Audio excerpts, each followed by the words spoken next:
skank. Let's see if I can find him. I can't see anything, and it's having a hard time fucking reading. Where is he? Oh, Jesus, I'm scared. I literally have to put my glasses on. It looks better that way. Jeez. There's a skank. There's a skank right there. Skank dead. Okay. Hey, that's so interesting. Welcome to the Into the Night podcast. I am DJ Villain, aka Michael Myers. How you guys doing? And I am PBK, as always, the goddamn phone book killer, aka Frederico Krueger, aka welcome to the prime time, bitch. Welcome to prime time. Never thought we'd get this one together over here, Fred. You and me, it's a long Slaying time it. coming. Slaying it. No pun intended. Slaying since 78, though. That's right. Shout How out to I handle 84. that shit. But yeah, we are It's here on old Halloween night. Halloween night. Hallows Eve, yeah. Yeah, it was Halloween night of a year of our COVID, 2021. About an hour ago. And yeah, we've basically just gonna be doing a roundup. Basically. Yeah. We've been pretty busy, haven't we, Mr. Yeah. Mr. PBK? We've been pretty much slacking on the actual recording and just going buck nasty with seeing everything from horror-related stuff like the Creepshow series on Hulu to thrashing for no reason. Yeah, Has thrashing. nothing to do with That was the last horror one at we did, all. I believe. Yeah. Yeah. But you know, we're busy. I'm just doing my job. And we're doing it for you guys, the fans out there, all you boys and ghouls. So Yeah, there's a ton of things we could talk about if we really wanted to, but I'll let you take first pick, dude. there was 4 things that we wanted to discuss with our fan base here on All our Hallows favorite night of the year. Yeah. The first one being something you got me hip to, my good friend, Near Dark. Hi, as the Japanese say. Hi. Is it Catherine Bigelow? Yeah. Directed by Catherine Bigelow. Yeah, Near Dark is a 1987. Let me try to rip off the Wikipedia stub from it. So, Near Dark is a 1987 joint. Conversely speaking, released simultaneously, if not just weeks or months apart, from Lost Boys, which was directed by our friend, the late great Jill Schumacher, and which we all know how that ended up with Lost Boys, in essence crushing it in the ether, but then Near Dark gaining more of a cult of personality, cult film status in the subsequent years in the bootleg VHS market. It's a I mean, bootleg is definitely the opportune word. Sure. I'd never seen or heard of this movie before we watched it. I couldn't no believe one would have known about it, honestly, like until the Anchor Bay 2002 first proper DVD release. I don't know that it even had like proper VHS releasing, but it is Catherine Bigelow's feature debut, I believe, and she is somewhat famous for having been in a relationship with our boy, good old James Cameron of Terminator and Aliens fame. James Cameron himself. Yeah. Right, and your boy Arnie. And basically it's a slow burner, as we said, right? It's a love story, and it doesn't have the fourth wall breaking stuff that Lost Boys has. It doesn't poke fun at itself, and I'm sure we'll get into which one we like better, but it's set in the Southwest, which I thought was really cool. It's very much a Western. It's a Western, absolutely. I'm glad you noticed that. And it stars pretty much Lance Henriksen, as always, great in everything he does. It stars pretty much everyone from Aliens. Yep. It's got Billy Paxton, rest in peace. Yep. Jeanette Goldstein, a.k.a. Vasquez, who plays Diamondback. Lance Henriksen plays Jesse. Jesse. And Bill Paxton plays Severin. I love that name. Yeah, it's a great name. Severin. And then the girl, we forgot the girl who, which I don't care if this gets out, but the girl who didn't age well was May, and the hero in this case, who was kind of the love interest on the opposite gender tip, Adrian Pazdar, who was also in. He played a small bit role in Carlito's Way in '93. He played a mob boss's son, and he was actually in General Hospital and a couple other things like that. And he's the main guy. Yeah, he's if you will. He's the brother, whatever he is, the son. And then we forgot, Vil, your favorite character, Homer. Homer. That's Homer. Misspell it, and I wouldn't want to be you. He's very bodoed. He's bodoed the fuck out. And it's kind of funny because he plays this man-child, like eternal child that's he's like whatever, 200 years 200 old, years something old. like that. But yeah, he's the a little actor that they child. picked for him, what was his name? Joshua something? I don't remember. Joshua Miller. I remember he's in Halloween 3. Who's That's the only openly thing gay, I've seen and he was him in Death Warrant in Yeah. 1990 with Van Damme and Cynthia Gibb. Yeah, shout out to Halloween 3 and Tom Atkins. Thrill me, baby. He's got this. We'd be scary to meet him now because he probably still talks like that. Want to watch cartoons? He's They all did a good job, but Yeah. well, How'd you feel about it? I know you liked this movie, Yeah, and but I know you. I like think Lost I Boys hyped. I better. think I hyped myself up for this movie a little too much because I didn't like it as much as I wanted Right. to. I didn't think the vampires were very good. I thought you said you didn't feel like they were vampires. I didn't feel like they were vampires at Yeah. all, except for the fact that they're drinking blood in a couple Right. scenes. Right. But I like this movie, but I don't like it as a vampire movie. That's I remember. That's So, what yeah, you were saying. Yeah. If we're gonna do Near Dark versus Lost Boys, I'm going Lost Boys all the way. Michael, now you know what you're we one of are. us, Michael. Now you know what you are. Initiation's over, Michael. I'm gonna go the opposite way, and not necessarily Okay. to make That's things fine. interesting for the fans, but It's understandable. This is a more serious movie. right. Lost Boys is very It's fun and drive-in, campy, like yeah. bubblegum, talking at the screen. It's great in its own right for sure. Of course. And, I liked it. I'd watch Near Dark again. it's kind of funny because you've got Schumacher and Bigelow kind of, Catherine Bigelow then later on went to do Point Break and The Hurt Locker. They kind of like both like auteur directors, and I can't say much. Well, I guess Hurt Locker's maybe kind of like mainstream for her, but I mean, they won an Oscar. yeah. But That's all it has to do. Well, what I'm to saying give is, you like, limelight. kind of like in our episode with Beetlejuice, you see Tim Burton is virtually like hyper underground person. He gets noticed with one thing, and then like, here you go, guy, take this huge IP, take Batman. And the same thing inherently just 2 years later happens with Schumacher taking the reins from Burton with Batman Forever and Batman and Robin respectively, and therefore killing the franchise. It's very true. Yeah. And you don't see it resurrected until 8 years later with Christopher Nolan. But yeah, I mean, Schumacher's pretty boated out anyway. But He did Falling Down, but he's Yeah. very boated out. He's boated out. He's boated out. But either way, Near Dark, I gave it a 3 out of 5. It's a respectable Yeah. movie.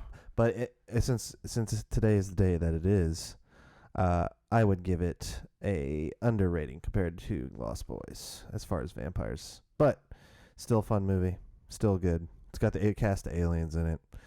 But Based on that, I didn't believe the couple. That dude, what's his name? What's the character's name? I don't remember. See, this is how bad. No. They had zero chemistry. Jake, I don't know. Give him a cowboy name. I don't know. Lester? Marlboro Man. Yeah, Marble Man. He's very like. What was it? This mad fish kissing going on. Yeah. Oh, remember remember like the woke people would have a field day with him, like lassoing First a off, woman. first off, he lassos that chick. And it's very rapey. And he's very, so rapey. He comes off very rapey in the beginning, but then that blossoms into some sort of weird relationship between him and this girl who's basically trying to kill him anyway. She's like, I'm trying to get home. And she's like, come on, will you please start the fucking car? Yeah. And he's like, come on, just give me he throws the keys away and he's like, I'm not going to start driving till you kiss me. Yeah. Like, I was like, come on, fucking dude. rapey bastard. Straight rapey as hell. That's what she said. But anyway, moving on. Well, wait, I didn't give it my thing. I'm sorry, yeah. So, well, I know you. Yeah, I'm sorry, I know you. Based on the whole supporting cast, like Space Marines from Aliens, and Bishop, a.k.a. shout out to the milk spear at the end of part 2. when he's all vitamin D, whole milked out. Yeah, he's all whole milked out. He's got and he's half still, and half cream. And he's still talking when he gets bifurcated by a queen alien. Anyway, the fact that it is a Western, or rather it's the vampire story with through a Western lens. Take It from T2 is in it. That's right. Yeah, and he gets fucked up in a bar nonetheless. Yeah, and then come on, that bar scene, the kills, it was good, amazing. Yes. So Bill Paxton with the Spurs, it was money. Yeah, and the hot broad, like he's like, leave the glass there. She slits her neck open. Yeah. So I'm gonna give it a 5 out of 5. Yeah. I do think the teen love thing, could have been done better, but Bullshit. also, the fact that and Jess appreciated this too.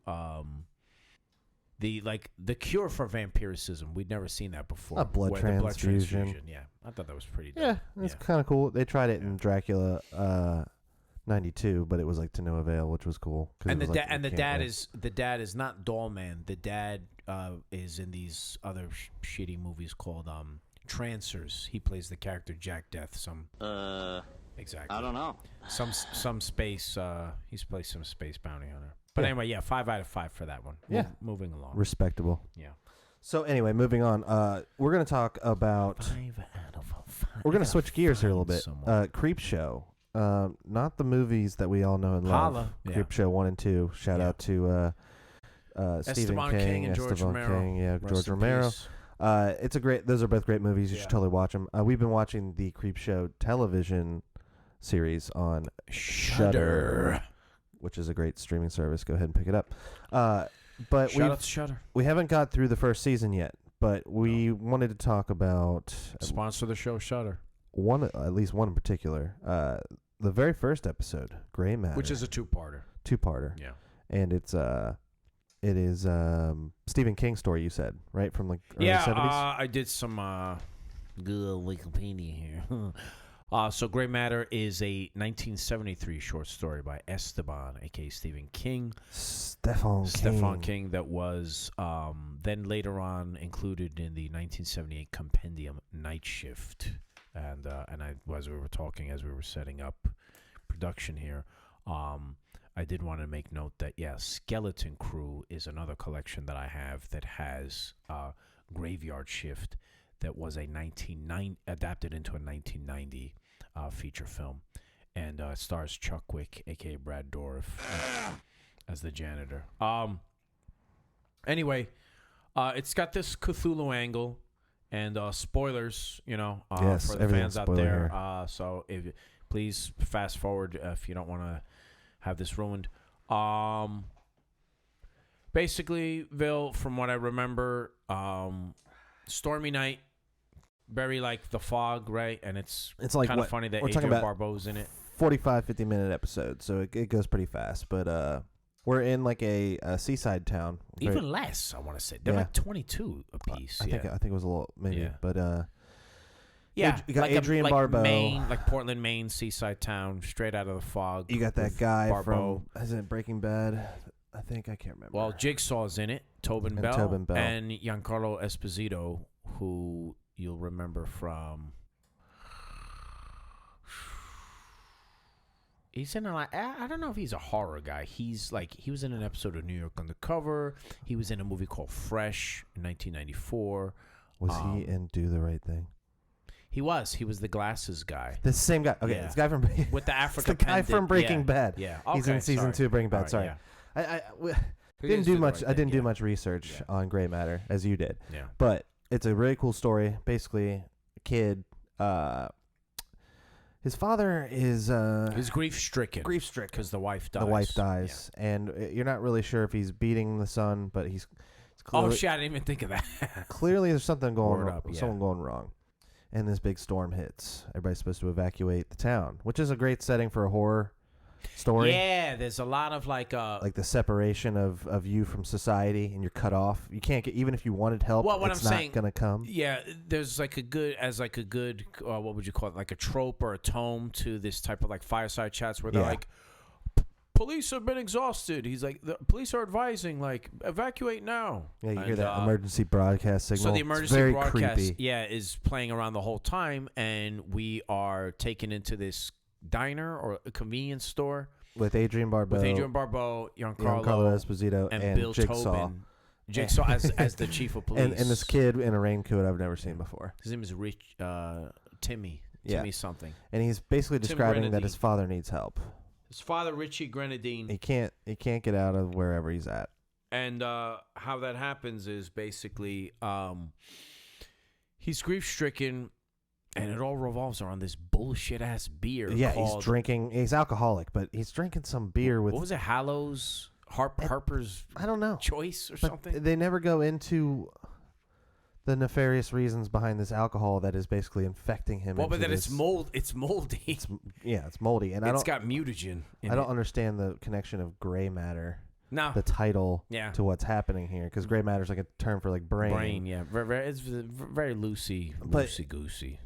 As it slowly unfolds, like what's happening, it starts to ramp up because Carlo Esposito and Jigsaw are going out to check on his father because I guess they know him. Everybody like kind of is a very small town. Everybody knows him as everybody. like a guy in trouble, like a depressed guy. And he's a nice guy. Yeah, but he's just he's on really hard times. It's called Harrow's Premium. That's people haven't seen him in a while too. So and they haven't seen other people in the town, namely whom?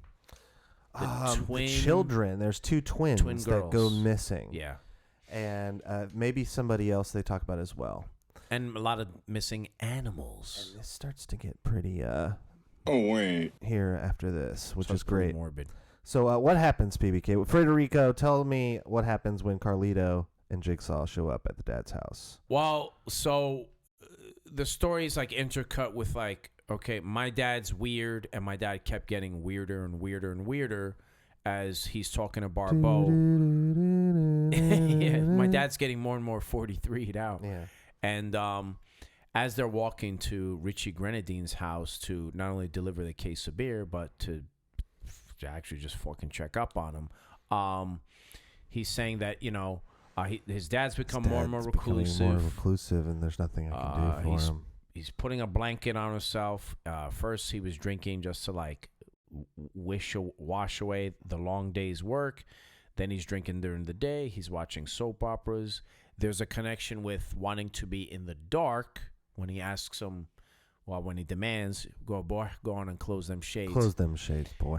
And he keeps cranking the heat up. So we know that germs and things of that nature and diseases love gestation, dark, warm places. Yeah.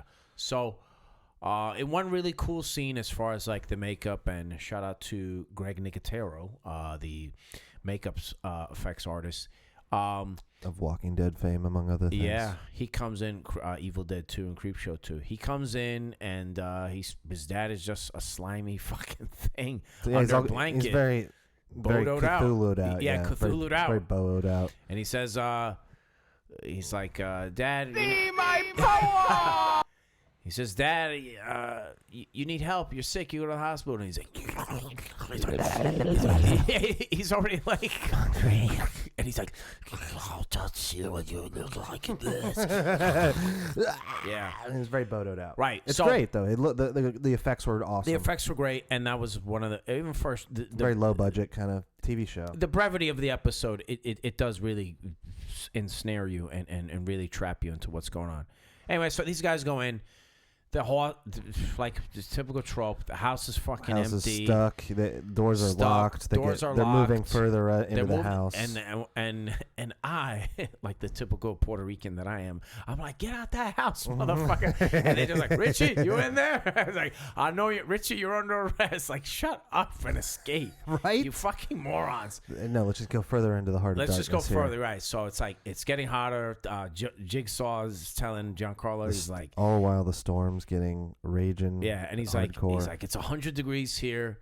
Giancarlo, they both got flashlights. There's no electricity. He stumbles in the bathroom. He stumbles upon not only a bunch of carcasses of dead animals, the twins, but the twins, the missing all girls, slurped up and bodoed, and absorbed. then it becomes a little obvious that perhaps maybe little Timmy has had his hand in feeding father. Feeding them. Yeah. And that's kind of what we think happens to Carlito and Jigsaw, that they're basically being fed to Daddy. Right. Come to and then, Daddy.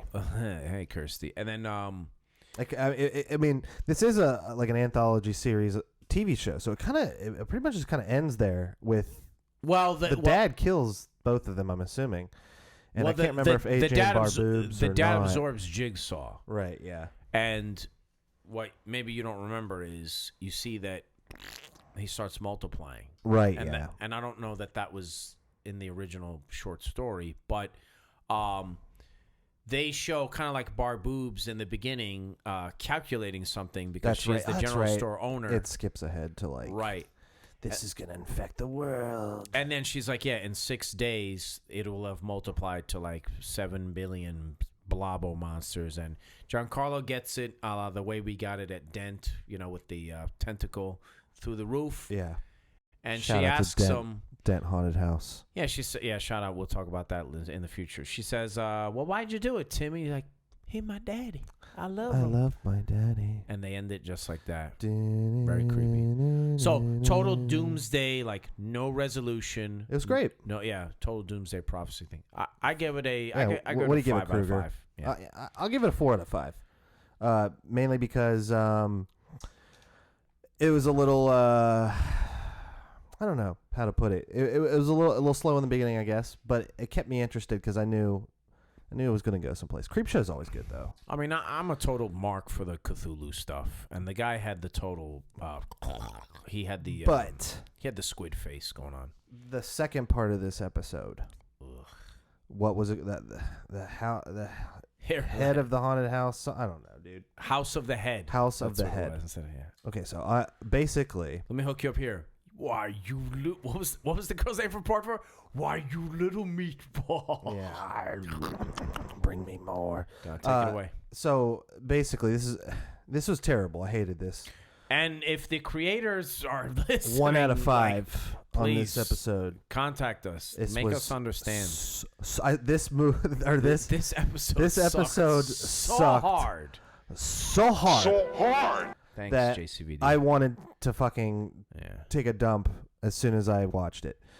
It's about a dollhouse that's basically haunted. Yeah. But you and I talked about this. There was a million ways they could have went with this that would have been better or even like, cool.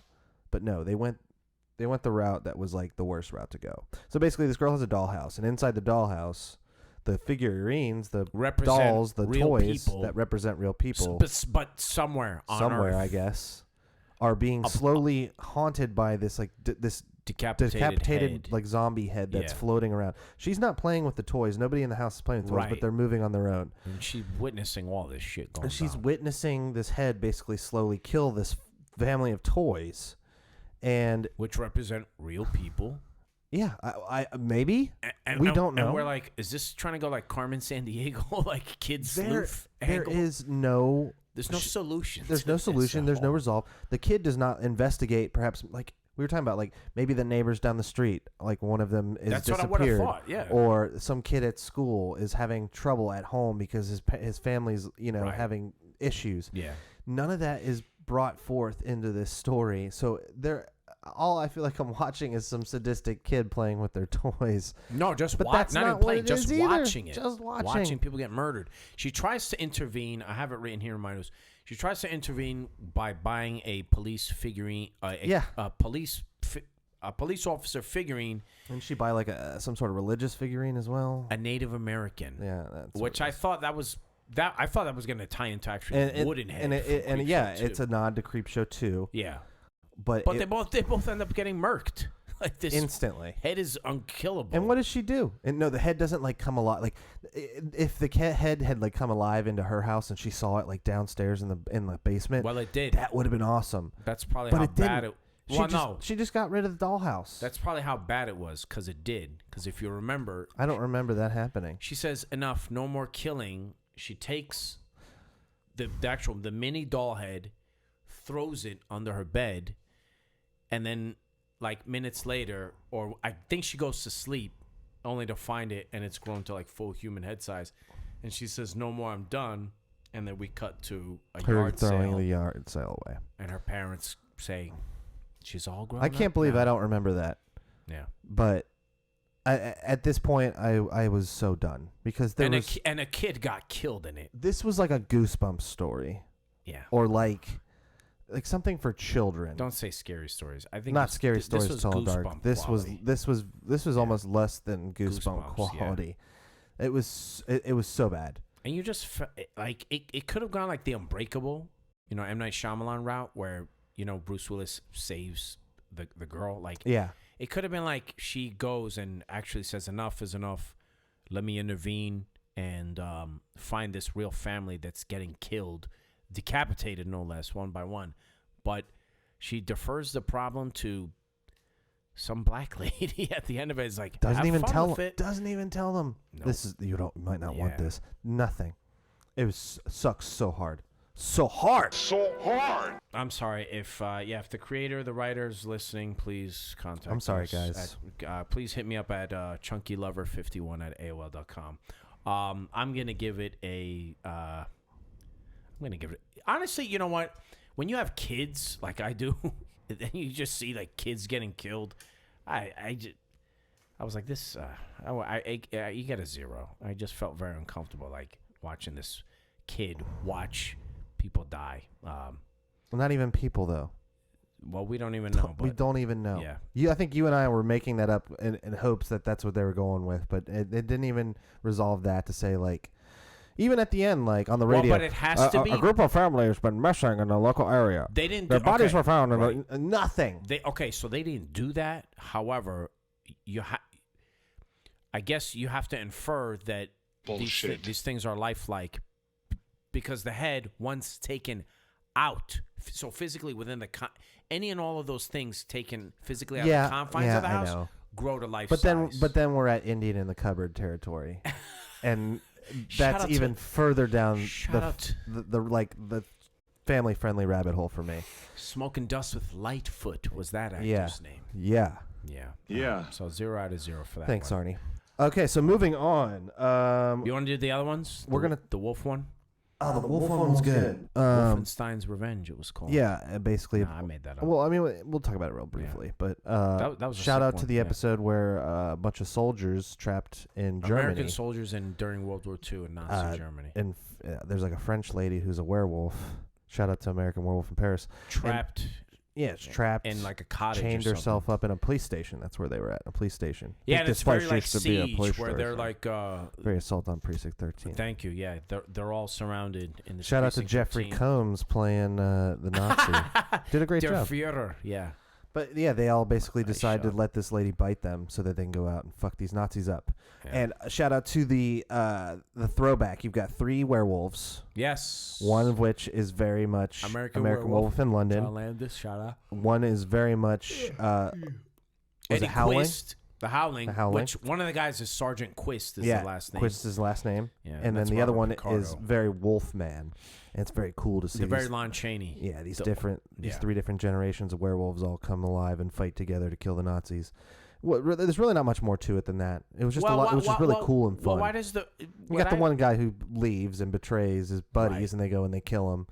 But it the was French just cool. the French Very girl very Wolfenstein. very subversive. How was it that so the French girl made a pact because she wanted to die. She swallowed the silver cross. Thank She you. was like, The black guy please gave it to her, kill me, yeah. and they were like, yeah, but you got to bite us first. Okay, all right. So they so in It was very essence, cool. guys, they knew that there were sitting ducks, so they said, "Well, let's live with this Let's little live as problem the called undead." lycanthropy." Yeah, Yeah, this little Yeah. problem we have to deal with once a month. Just a bit of lycanthropy every once in Yeah. a blue moon. No Exactly. pun intended. Yeah, that one was fire, like the kids say. And then we got to talk about Shit was lit AF. lit AF. 5 out of 5 for me. I loved it. We got to talk about my old boss's fucking high school hero, DJ Qual. Oh, wait. Moving on, It was called The Finger. let's talk about Elvira, Mistress of the Dark. You don't want to do The Finger with DJ Qualls? No, I don't. I do not want to talk about the finger. You don't want to talk about Bob? Ugh. I'm just joking. Pass. All right, fine. Elvira, Gazungas. Shout out to Cassandra Peterson. Shout out to once. Coming out of the closet. Bitten, twice Twice shy. shy. 70 years old, still looking beautiful. We love you, Cassandra. We love you, Cassandra. Please come on the show whenever you want to. We'll have you anytime. You're the Exactly. greatest. Got her book. Woo! Got her book. She's the best. Got there you go. Got her autobiography. Started reading it. What else can be said at a woman of her age and her caliber? Get the book, read it for sure. She's got a great story. I got it signed. She's been around for a long time. Yeah, She's the got character's as old as I am. And she's done a great job. And not only just for the horror community, but for women in general, especially in the horror facet and all that stuff. And there wouldn't be things like live tweeting movies and stuff like that if it weren't for her. She's the first one to start doing that. The midnight kind of viewing and tearing apart these she fun old literally, movies. I don't know if I'd love to pick her brain over coffee, but prior to her, you've got like Morticia Adams and Lily Munster, which don't and have her. which don't have the self-effacing Valley Girl thing, which was the brilliance of that character. So, Which basically evolved into this movie. yeah. So, we've got Cassandra Cassandra is starring as Elvira, and she is leaving. She's playing herself, basically. She's leaving. Where is she? I don't know. L.A. L.A., somewhere, yeah. To go get an inheritance from her aunt, Morgana. Yeah. But what was the reason?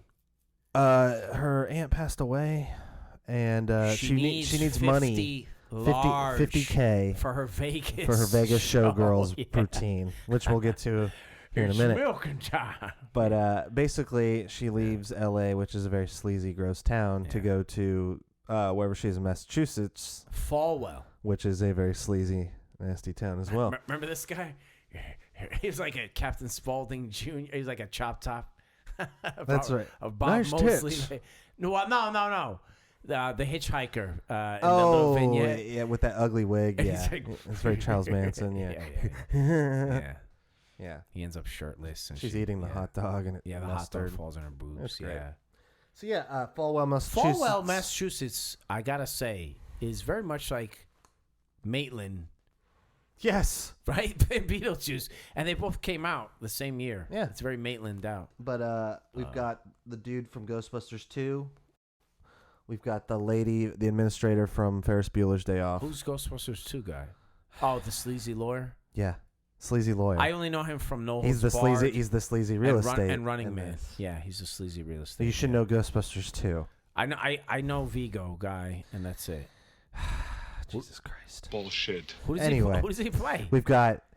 I don't know the name. He's the sleazy real estate agent. They maybe say his name once. All right. And then you've got Vigo. what's her name? Prudence. Oh, Chastity Chastity Pariah. Played by Edie McClure. Yeah, and she is the administrator in Ferris Bueller's Day Off. With She's Mrs. Poole in the Hogan family. Yeah.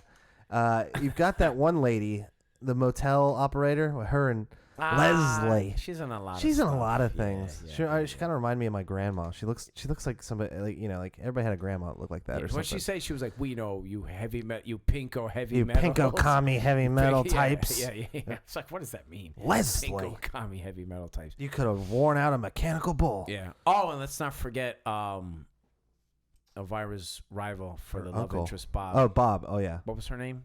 And With the small titties. Dottie. Patty. Patty. Sorry. Yeah, Patty's Patty. bowling. Yeah. Shout out to Jeff Conaway, rest in peace, for getting beer poured on his cock. That's right. The other guy. Shout out to Grease. I cut you. And the man. other guy who's like And Taxi. nerding nerding out on Spider-Man. He's very. Oh, plutonium. He's yeah. very whizzed. They're gonna Oh, yeah. destroy Spider-Man. Oh, with yeah, that's plutonium. possible. They're going That's to kill Spider-Man possible. with plutonium. Yeah, okay. Yeah. Thanks, Antonio. Thanks, Chris. For the thanks, thanks, Tony Arthur. Thanks, Tony Arthur. Yeah. How the hell y'all fitting to kill Arnold when he already a machine? Oh, wait. Thanks, Wiz. Thanks, Wiz. Anyway, yeah. as far as plot's concerned, It's basically about she inherits a spell book. The inheritance is bullshit. Yeah, It's a house that's dilapidated and a spell and a book spell that's book. priceless. And the dog Algonquin, Gonk. aka Gonk. Right. Meow, meow. And where the trouble starts brewing is her other uncle, Vincent, whatever. He wants the spell book. He wants to usurp the power. He wants to, I love that guy though. open up the gates of hell. He's a good actor. Remember he said, the charge is witchcraft. Witchcraft. Oh yeah, the charge is He was witchcraft. like, demonology, alchemy, dermatology, witchcraft. Anyway. Get me the book. Right. So you've got two forces at stake here pushing against Elvira. You've got Vinny after the book and his henchman, Lenny. Don't you understand that? And then you got Chastity Pariah and all the conservative. Everybody is against Elvira except for Bob and the kids of the town who are repressed. They have nothing to do. Yeah. This is a very puritanical community where they are in bed by 9 o'clock and everybody does missionary with the lights off. And just through the pajama hole. Now, without getting too far into it, Elvira basically comes in to mix up things. She starts the matinee. She saves the town. There's no two E's in matinee, Bob. I think I know. I'm in the movie industry. Yeah, how to fuck. And then how's your head? I haven't had any complaints yet. I haven't had any complaints yet. It's just the midnight mass thing where they're having a Bobby Baby shout out to Killer Tomatoes. Yeah. Bobby Baby, you got nobody showing turkeys like these. She does the casserole thing after her and Bob get freaky deaky in the house. I love that scene in the house. Looks like cock-a-doodle. She finds the book and it's just I love the movie. That green lizard thing was pretty dope. Yeah, it's funny. Yeah, in like an Addams Family kind of way, where it's like it's more funny than creepy. The creepy is kind of like the icing on the cake. And once again, dude, like Beetlemeyer, probably we shouldn't have watched it as kids, but our parents were like, "Fuck it." My mother you're not lit on fire. Never knew that I watched this movie. I was able to see this at somebody else's house who had an older sibling that was like, I don't give a shit. Because I know my mom was always doing this to me. My mom tried to do that a lot as well. Any sex scene, if it was like something as innocent as Terminator, like Reese and Sarah Connor fucking, you can't watch that. That's what she said. And any gazungas, they'd always cover it up. So yeah, and then towards the end of the movie, it starts to get a little more serious, where Vincent gets the book and starts becoming a parent. Freaking out, more of a demon. He starts transforming a little bit. I remember as a child thinking that this was like really cool. It's like starting to ramp up a little bit. The transformation was great. She loses her skirt, so she's walking around. Rambet, yeah. You looking for me? It's great. She finds out the ring is the power. She burns down the house, kills Vincent or whatever. Shout out to baby Elvira. Yeah, that's right. Makeup. And shout out to her, I guess her mom or whatever. Morgana. Or her aunt is actually, I guess that painting is of her. So she's like playing two roles. Oh, right, because it is a redhead. Yep. Yeah. You're right. Shout out to redheads. You're right. Love them. And ultimately, I want to. I do want to say this because I joined I signed up for a Zoom meeting where she was speaking with this famous drag queen. I think it was Peaches Christ or Peaches and Cream. And anyway, when they came to the fan Q&A, she was asked, and this was a question I had asked and I had emailed in earlier, why weren't there any other sequels that were presented in a timely fashion? There was one that I honestly, and I don't think you know about it either, but she self-financed one in 2001. But in essence, she was saying that New World, the distribution company or the company that produced the film, ironically, it's also the same that produced Creepshow 2, went like belly up, and that for whatever reason, it was a box office bomb, And of course, like everything else, cool. It gained cult status once again through the 80s bootleg VHS tape trading scene and on late night cable and whatnot. But she did say that initially the intention was to kind of have, and I don't know if he was a groundling himself, but Jim Varney, rest in peace, a.k.a. Ernest, it was supposed to kind of be like an Ernest thing. Like Elvira Mistress of the Dark, then Elvira goes to jail, Elvira goes to Vegas, Elvira saves Christmas, whatnot. And unfortunately, that never happened. So That's all right. yeah. I think it's kind of better this way to have the one. Yeah. And my last plug for anything Cassandra Peterson, Elvira related, get the book. Watch any and all of her specials, right? Elvira's I know movie, you've seen some up. Elvira's movie Macabre, Yeah, 13 Nights of Elvira. She just put it out for this 40th anniversary. It's 40 years of Elvira as a character. It's great. I'm gonna teach my kids about it. It's good. And Shout out to my new kitten, whose name is Elvira. Elvira. Yeah, Elvira herself. Yeah. But yeah, I give Elvira Mistress of Dark 5 out of 5. This is a great nostalgia trip for me. Yeah, I put it big on nostalgia, at least for sure. 2-3 times a year. I'll Yeah. watch it. It's a very comfort kind of movie. Like Late. potato. It's also food. late night movie. This is Yeah. a great 11:30 salad midnight movie. type movie. Which is great because that's Elvira's whole kind of shtick. But what do you think, Kruger? What do you give this one? I give it the same. I give it a glaring 5 out of 5. Gotta love those gazongas. Oh yeah. Yeah. Oh, wait. There you go. So moving on to along. our last bit that we're going to talk about here, at least our last chunk. Thrash it. No, we did that one already. Yeah, we are going to be talking about Joey Spinell in Maniac. He's a maniac. Maniac Joey Spinell. What can I say, Vil? Motherfucking Joe Spinell. Joe Spinell in this movie is So creepy. so Oh, waiting, wait. so hard. So hard. I mean, He's so ugly, so creepy, it's just so fat, so calculated, right? When he cleans up his act, his hair is so he is sweating permed out. in this Yeah, movie. He's got this sheen 90% about him. of the time, and it takes place like in the winter. Yeah, like He is Christmas time. Yeah. sweating buckets Yeah. the whole movie. When he's hauling a body into the basement, she's like, "Christmas shopping," and he's like, "No, Mr. Teresa, whatever." Yeah, I was just decided they- to look at some art here. What is his name even? Oh God, what the is his film? name? Tony, right? I can't remember because he only says it like once or Tony twice. or Joe? It's Or something. Anthony? I don't know. This is terrible. We just watched this Yeah. movie the other day and we don't know what the hell his name is. His mom is credited It's as inconsequential. Mrs. something. It's but inconsequential yeah. what his name is. He's just a fucking serial killer. He's greaseballed out. So greasy. It's so very, hard. it's very, I remember like a lot of his looks, like wearing like like a nightshirt with like a breast pocket, the ascot, the ascot, and then the yeah. handkerchief. I remember and his hair coiffed. We were talking about this. This guy looks like somebody's uncle Yeah, in like yeah. a family photo album. You're flipping through like, oh, who is this? It's, oh, that's Uncle Tony. Yeah. He was going through his sideburns phase and mustache at that point. He was in Vietnam. Yeah, and we don't like to talk about some of the things he went through. Right. He had a child out of wedlock. Yeah, and on top of that, Joey Spinell is so bodoed out in this movie. He's so good, man. It's great though.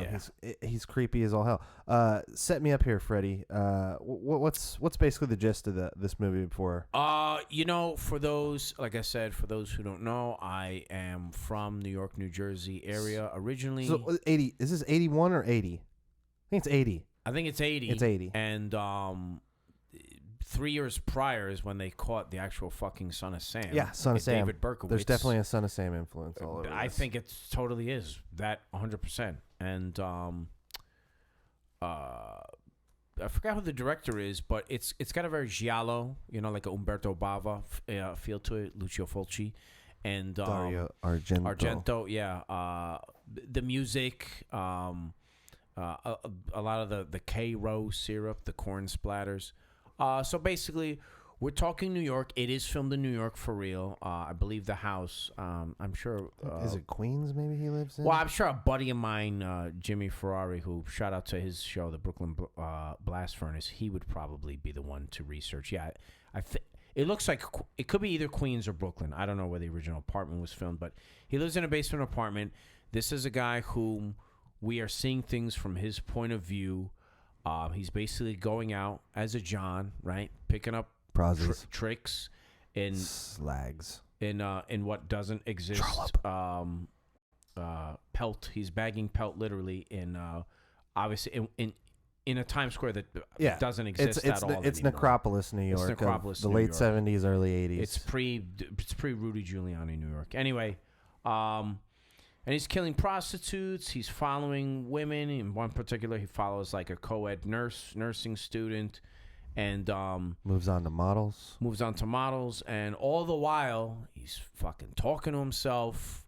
He's having arguments with himself. Just super Jamie gummed out. His apartment is fucking filthy. Oh, wait. Littered with mannequins. Yeah.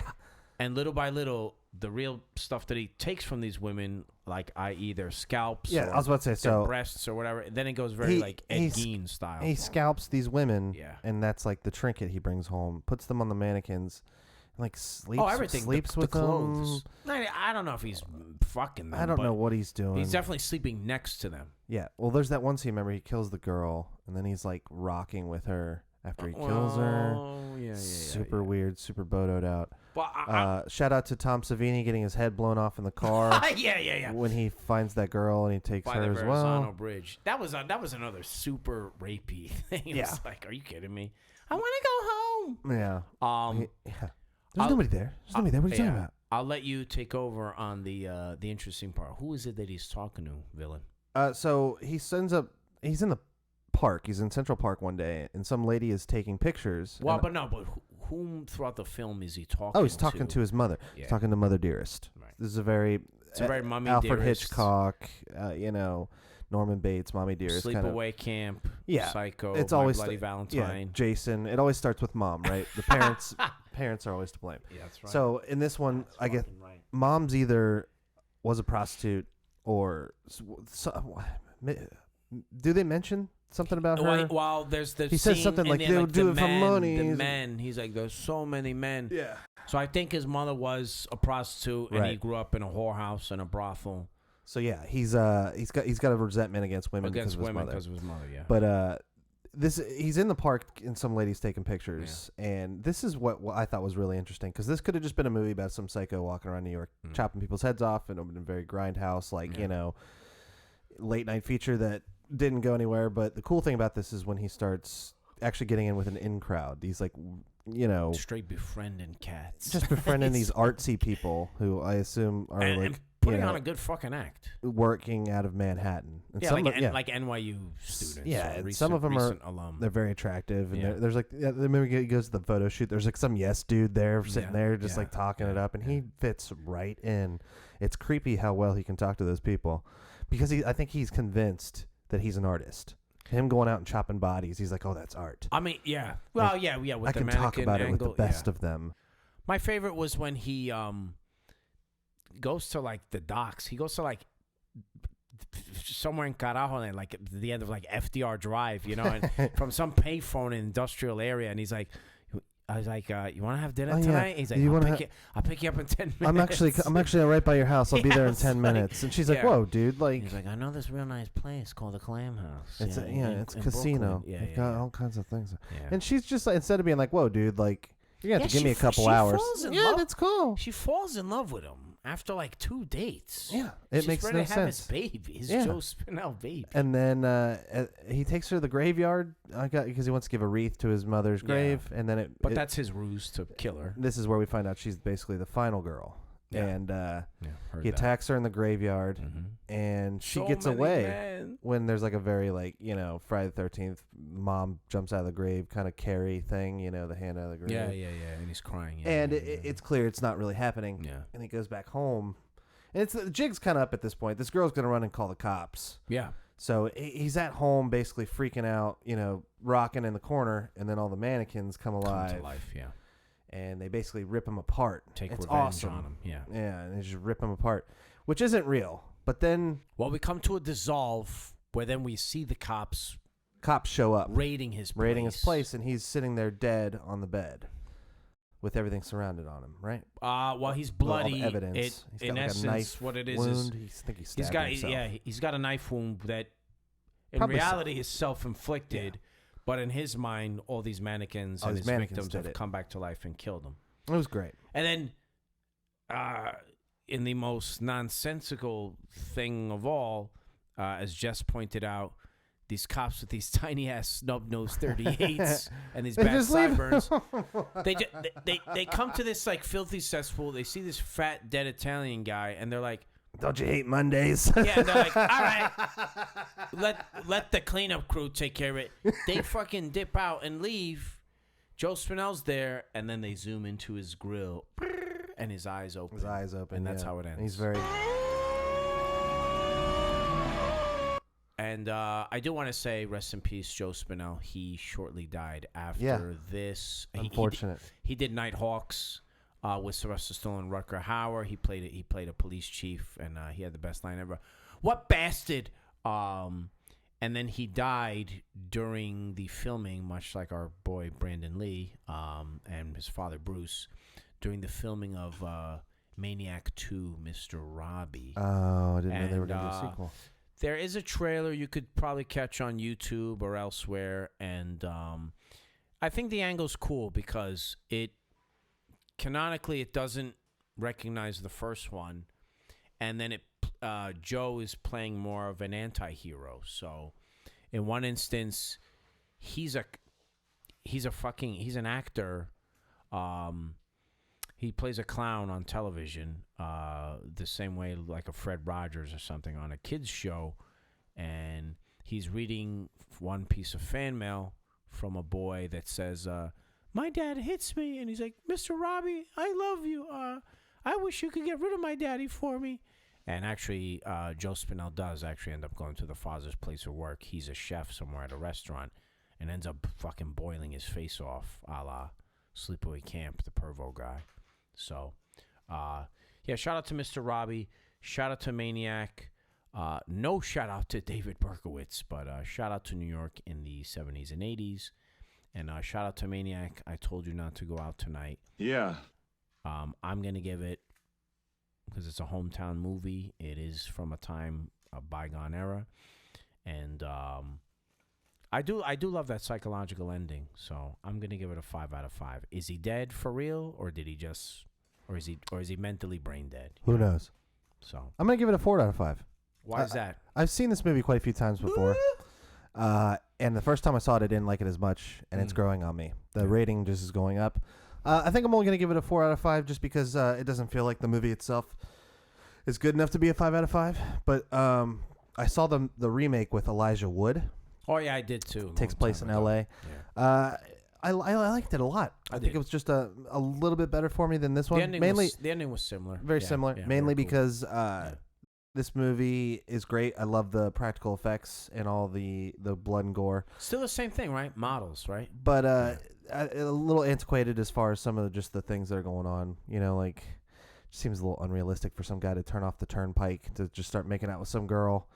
A.k.a. Tom Savini, and yeah. Oh, blown off. Well, yeah, dude. I mean, at this point, you're talking over almost 50 years ago. Of course, yeah. Yeah. But yeah, 4 out of 5 is still a very respectable score, especially Everything here in the Necropolis. Everything is now IG, Instafans, Onlygram. You have to like one of my posts in order for me to meet you face to face. But yeah, I don't know about you guys, but I certainly am not bothered by backseat making out and baby making. That's because I'm old school. That's not Joe Spinell.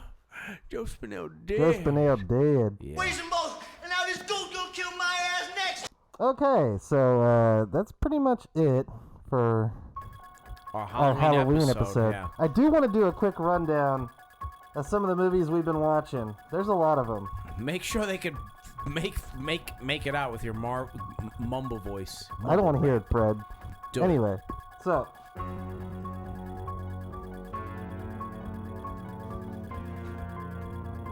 This is the choppy remix. This is the chopped and screwed version of it. Oh, and by the way, we did see Halloween Kills. so tonight, too. We'll to talk start about this that off, next time. we did see Halloween Kills. Absolutely loved it. Yeah. I thought it was great. I thought the H4O was better, but we'll get into We it can get next into that time. later time. Yeah, for sure, for sure. Anyway, so some of the things we watched, but mainly me. Nosferatu, The Old Dark House, White Zombie, Dracula, Bride of Frankenstein, The Mummy, The Invisible Man, Creature from the Black Lagoon, Werewolf of London, Scary Stories to Tell in the Dark, Trick or Treat, Maniac, Terror Train, Body Bags, shout out to John Carpenter, Body Bags, all right. Reanimator, Shout out to Bride of Terror Reanimator, Mortuary Collection on Shudder, which Shout is an out to original, Jeffrey Combs, Barbara Crampton. Hellraiser 1, Hellraiser 2, Night of Doug the Living Bradley. Dead, the original, Wow. Shout out to Day Ben. of the Dead, Dawn of the Shout Dead, out to Bob. both the original and the remake. Shout out to Ken Faree. Land of the Dead. Shout out to John George Leguizamo. Romero's last good one. No, Wreck was his last film, I think, yeah. No, it was one of Video the Diary of the Dead or something. That's what something. it was, yeah, Video of the Dead, yeah. The whole Masters of Horror season 1. Shout out to Imprint, Mick the best one. Garris, yeah. Takashi Miike. All the Phantasms. Don't waste your time past 2. Stephen King's Riding the Bullet. Stephen King's Pet Cemetery. What about Silver Bullet? The Descent. I didn't watch Silver Bullet this year, but I have seen it. All right. Edge of the Axe, which was a good one, a Spanish film. Yeah. Disturbing Behavior, The Faculty, So Razor. every single one of the Friday the 13th, every Jesus. single one of the Nightmare on Elm Streets, and of course, every single one of the Halloween movies. I'm drowsy just hearing that list. It's been a long fall. I put It was a I put in hot-ass some work. fall, too. Woo. It's definitely Finally, been a hot one. some fucking cool weather. Finally, sweat. Anyway, thank you Sweater once weather. again for joining us here on the Into the Nights podcast. And we will see all of you on our next episode. Yo, good looking guys. Thank you very much. And have a happy Halloween. And, as Elvira would say, don't sue us. Unpleasant dreams. Unpleasant dreams. Check it out, guys. See you later. Peace.